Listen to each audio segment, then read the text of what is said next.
have so much burden on ourselves, in our minds. More than the physical burden, we carry so much burden in our minds. That burden is being conditioned to you. You can be all the time compassionate and then go forward. Or you can be egoistic and go forward. It's not a problem. To be part of this drama, the engine, the oil that you need is money. Agreed. Isn't it? Absolutely. Later, and then for this society to function properly, there should be an energy that is transferable. The money is the energy that is transferable. Hi everyone, welcome to the podcast on the Writer Prize channel. We have Dr. Umran here, a renowned dental surgeon from Nellore. He is also an entrepreneur, a philanthropist and a social activist as well. He's been successfully running his practice for the last 25 years, and not only that, he is a spiritual explorer who's going to give his thoughts about life and his experiences as well. Yeah, thank Hello, you, sir. Vamsi. Welcome to my podcast. Thank you so much. And you have introduced me for what I am, or I don't know what I am not. Thank you so much. But the thing is, thank you. Really, it's really thankful that you have come all the way from Chennai and this podcast is happening. I am Dr. Umran and I am running this my clinic from past 25 years. And I have been doing some businesses here, and I am writing a book, actually. Thanks to Vamsi once again. Superb. He had really appreciated the book, actually. I don't know what will happen, but he has given me enough confidence that it will go good. Absolutely. Yeah, and about me, I've never thought of writing a book until 5 years. In the past 5 years, so many things have happened to me, and I have come to so many conclusions in life that I thought maybe I'll share some of my perspectives with the world. Yeah. Super. So 5 years back, you did not have any idea about writing a book. No, not at all. What made you write it? Was there any experience that happened or something that happened that made you to, write your thoughts down? What was it? Yeah, actually, before this also, like I used to get so many thoughts in my mind, but I never used to pen them down. Yeah. So many thoughts when, the thing is, I had this awareness, let us say. It can be something else, but I think better word is awareness of things that are going around us. And from that point of my life, the perspective of what I have to be and what I should not be changed. And then I just wanted to give my thoughts to the world so that the world knows. And then if there are some important points in that, maybe they'll take that. Absolutely. Yeah. So there's always this turning point that comes. So 5 years back, you had a turning point which made you to think about spirituality and bringing your thoughts to people. Actually, what happened? My father died when I was 24 years old. Okay. When I was actually supposed to go to do my masters and all. Mm-hmm. But something happened to him and he died suddenly. Okay. And from that day, I had this feeling of like a fear or some kind of loneliness, let's say. Like, no, I don't have a support now. Okay. There is no support. From the family or? Yeah. Okay. I mean, the basic backbone of my support is not there. So I have to leave there. Now you have to be alone. Yeah, okay. For the whole life. Something happened like that, and then I was always searching for an answer. What should be the next thing? What should I do? What should I not do? And what is this? And there is a saying. You were searching for a guidance. Yeah, there is a saying in this. When he died, it was so sudden, and I had to take about the responsibilities and all, and I wanted to know the reality of it. Yeah, let's say like that. What happens? But I couldn't get the answer. And then I went to Saudi. After that, I got selected in this Ministry of Health. They came and interviewed, and I went there. I worked there for 8 years in Ministry of in Saudi Arabia. So, right. And then I came back and I set up this clinic. So I have been doing This dentistry. was probably in early 2008. 2008. And I came back, I got busy, and the life made me busy. I forgot about my dad. Entirely forgot about my dad. Because I was busy in whatever I have to do. My children, marriage and children and everything. And then after I achieved everything, I got to a place where I was comfortable. And then I thought, what more is there to this thing? I mean, could I go further in this run for this worldly affair and worldly things or wealth and whatever? Should I stop here, or should I maybe do something else, explore something else? Then I had these ideas of, okay, I have to do something about the exploration of the true self, what you are, and how you are projected onto this world. One day, what I did was I had this deep spiritual thing. I was doing this meditation and whatever, being alone with myself, and I had done this for past so many days. So, if you're talking about spirituality, sir, just to start here, was there a spiritual leader or a guru or somebody who actually brought you into this? No, actually, there was a book. When I was a child, I didn't read that book, but I saw this thing of the book, the title of the book, Beyond the Past and Beyond the Tomorrow. Something that book was, the title of the book was. Then I started to have the idea of beyondness. Beyond the body, beyond the dimension of whatever earthly dimension that we are in. That I got. And then later on, I used to read other books, and I was more into Ayn Rand's Fountainhead and Secret.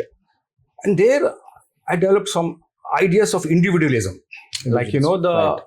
Fountainhead talks about individualism. You have to be individualistic, not copy the ideas of the others. But in that Fountainhead, that hero or whoever, the protagonist or whatever, that character is going through such a rough time proving that individualism. Nobody is accepting it. But at the end of the day, he succeeds and he builds marvelous architecture and all. So those kind of books I used. An Alchemist, one book I read by Paulo. Yeah, he's a Brazilian. I read that book, and that book I was so impressed about that. That book says you're going places everywhere. He goes from Egypt to some place, Africa and all, and then he finds in that place that whatever you wanted, it was there at your home. The treasure that you wanted, that was under his home. But he wasted all of his time searching for elsewhere. Beautiful. How beautiful is that? It's a beautiful thing, because I'm amazed that your inspiration is, or rather, you have a lot of things that have inspired you. A lot of people, exactly. A lot of books, a lot of experiences. You have taken all these experiences and then manifested it into your ideas as a book. Yes. Beautiful. True. Now, just a little bit into your current book that you're writing. You've written, actually. We have just worked on the manuscript. So, why should why should the audience read your book, sir? What are the takeaways that the audience will have when they read it? Exactly. True. See, I am not a writer. You are not a reader. I am not the teller. You are not the listener. We are exploring. We are all exploring things. I know as much as you know. Like a spiritual explorer, right? Yeah. I know as much as you know. Absolutely. I don't know anything more than you. The thing is why you should read it or not. I mean, once there are so many definitely books. My book is not actually a theoretical book which goes somewhere. It doesn't go anywhere. It's whatever code that I got through my meditation. Let's say nuggets of wisdom. Yeah, can be. Yes, true. Even in a one quote, you can write 100-page book. Beautiful. So each and every quote is an idea. It's an idea where you can explore as much as you want. What I am saying is, my book is not the total wisdom of it. You have to gain your own wisdom. It may be it can act as a catalyst. Beautiful word, catalyst. Yeah. A small ray of light, when it penetrates you, it creates a massive volcano inside you, inside your heart. It ignites That small ignition, if my book can give you, the purpose is done. Super. So anybody who is looking for or searching for something to reignite his life passion or his mindset. So it's let's say that it's going to be a book for people who want to reignite. See, what is happening, we have so much burden on ourselves, in our minds. More than the physical burden, we carry so much burden in our minds. That burden is being conditioned to you. Correct. It's not a burden that you alone are carrying. It has been carrying from your grandfathers. Your grandfather has carried it, and it has been transmitted to you by gene. That mental burden I'm talking about. Correct. So as soon as you are born, you are thinking that, okay, I am here now. What next? You forgot from where you came. Actually. Now you are in this small body, jailed in this body for eternity. You don't know what you are doing. And then you slowly, the peers, your relatives, your dad, your mother, everybody, small, like, when you're born, you are like an ocean. Your mother says your name, let us say. You are Vamsi. Vamsi, the idea of Vamsi is a drop of water that is falling into the ocean. Creates a bigger ripple in your mind. Now it says that you are Vamsi. You have forgotten who you are. Right. You understand? So what happens now? As soon as you are born, like let us say you are like an ocean. Your mind is like an ocean. Big ocean. Without even a single ripple in it. The ocean is standstill. Now somebody says Vamsi. Now you listen to that word, and then in the mind of your ocean, that ocean of your mind, the drop creates lot of ripples. Now you identify yourself as Vamsi. That's Vamsi, right? Yes, I'm identifying myself as you Vamsi. forgot where you are, whatever you came from. That's it. Because I've been told I'm Vamsi, I'm conditioned. Yeah. Then there is not only Vamsi, there is a religion attached to Vamsi. Absolutely right. There is a caste attached to Vamsi. Of course, yes. There is wealth attached to Vamsi, who the parents of Vamsi are. They'll say, you know who I am. Yeah. Of course, that comes in, right, sir? That's what. All these attachments are conditioning you. And you become the person who you are through your conditioning. Absolutely, because I think we are all conditioned, sir. The moment we are born, we are conditioned in such a way that our thoughts change, our perspective about things change. And I think you very rightly put, the conditioning comes from our parents, the family. Once you are, the breathe itself is a conditioning. Let's say, once inside your mother, you have not breathed. Once you have come out, once the umbilical cord is cut, you have to breathe for the first time. That breathing itself is a conditioning.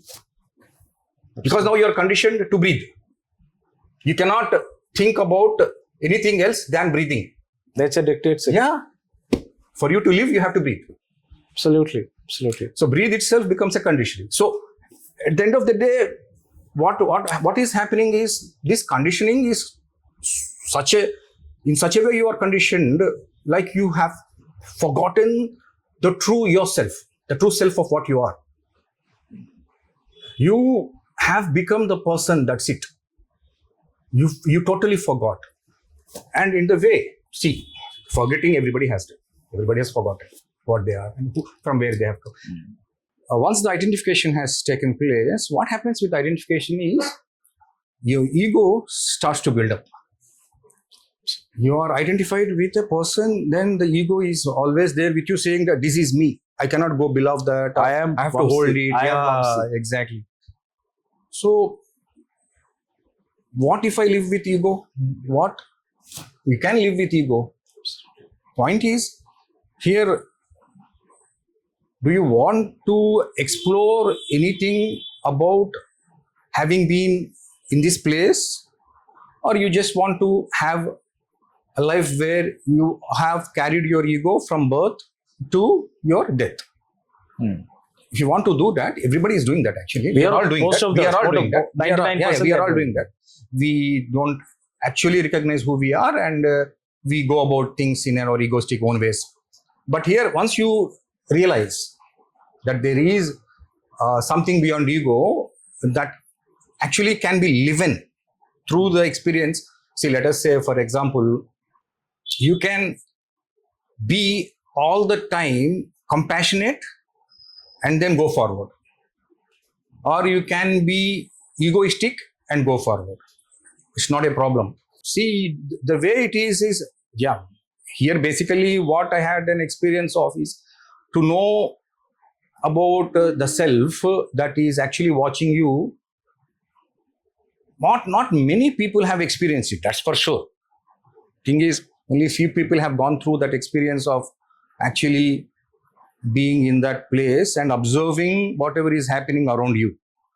We have actually transformed ourselves into robots that we live day and night, and then nowadays, because of this AI generated things, maybe you do not have to live. AI will live for you. I can live probably in Nellore and say I am somewhere else also. But the AI image will talk for me. Exactly. So you are doing it as in a robotic way. You are a machine. The emotions are not. The machine is there, doing its things, but it is thing that the machine is made up of an organic muscle and all those things. Your mental thing is fixed. Your body is fixed. What about the emotional part, sir? Because you're talking about the machine part. Of course, I agree. But what about the emotional? See, because as a human being, emotions are also conditioned. They are all conditioned. Interesting. Emotions are, because see, if you are born in a big family, what kind of an emotions do you have? Depending upon what circumstances you go through, that kind of emotions you develop. So emotions are also conditioned over period of time.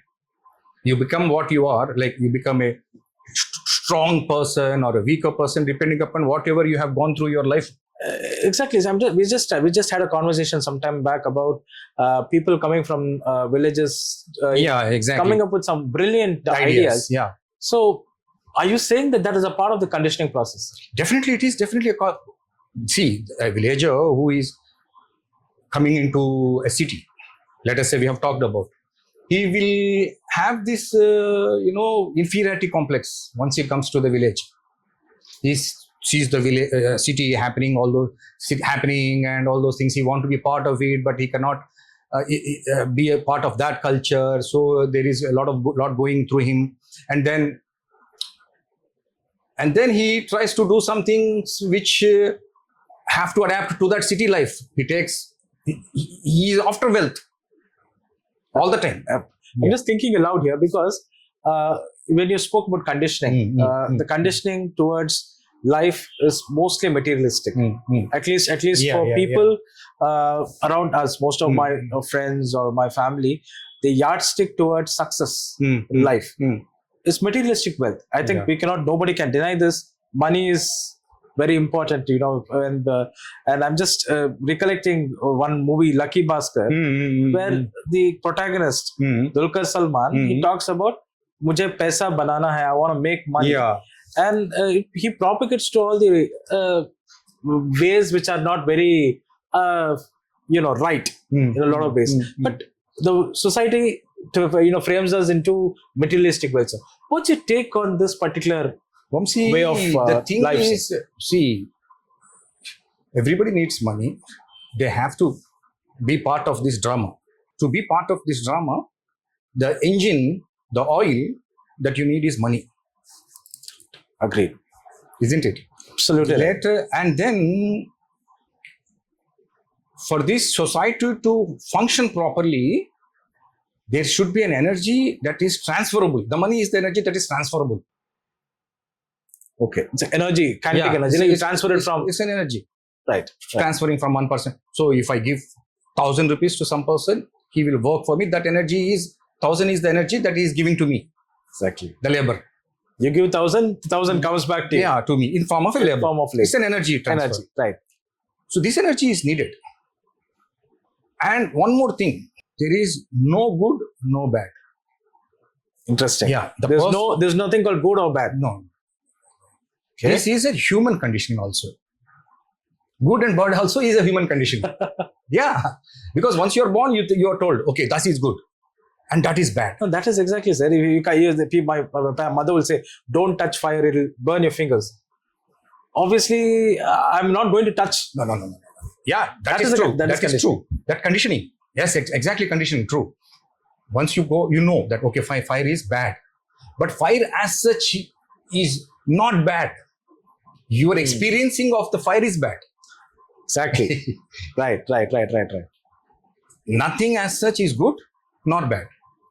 But because you are conditioned about good and bad, about duality, night and dark and light, and all those things, you have to look into this dual thing. You cannot do it in any other way.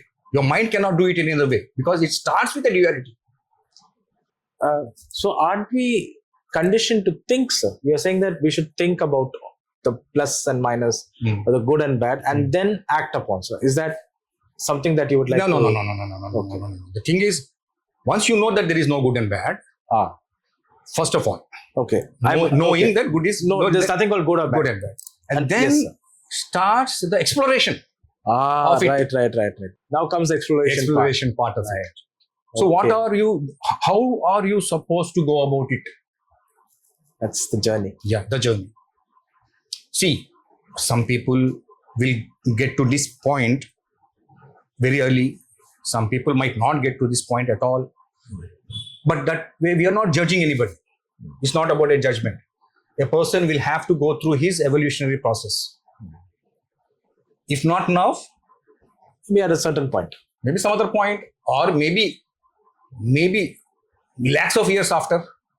The thing is, the energy that you are, where you started your being, the essence of you, the essence of your soul, let us say, because the soul is something, people talk about everywhere, soul. Like once Krishnamurti said, somebody was talking about soul. Krishnamurti was giving this lecture. And some English fellow was talking about soul. He said, what soul? Your shoe sole? What are you talking about? Is it S-O-U-L or S-O-L-E? S-O-L-E. The word soul has gotten us into so much complicated thing that there is a separate thing called soul. Oh my God, I should not go near it. It is coming out of after I die. So it is some sacred thing or some sacred thing or something that has to be feared about. But let us not at all talk about that word. Let us say light, energy. The essence of you, your energy, the essence of your being, it had started when the creation started. See, let us say some fellow was saying God made us, and then God is observing us. God made us from what? Materials, some chemicals, materials. Those were made from what? From God itself. Creator. When God made God from himself, whatever it had made is also God. Only thing is, God wants to experience you, Vamsi, as a separate entity and know how you do if you are given this chance to be a Vamsi. It's an opportunity. It's a learning process. You are in a university called as Earth. Well, that's a perspective altogether. You have come here to learn things through your experiences. The body, the physical projection of it, which is, as of now, you are of some age.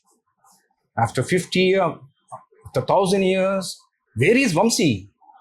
What role has Vamsi played in this revolutionary process of human consciousness? Or what role Dr. Umran has played?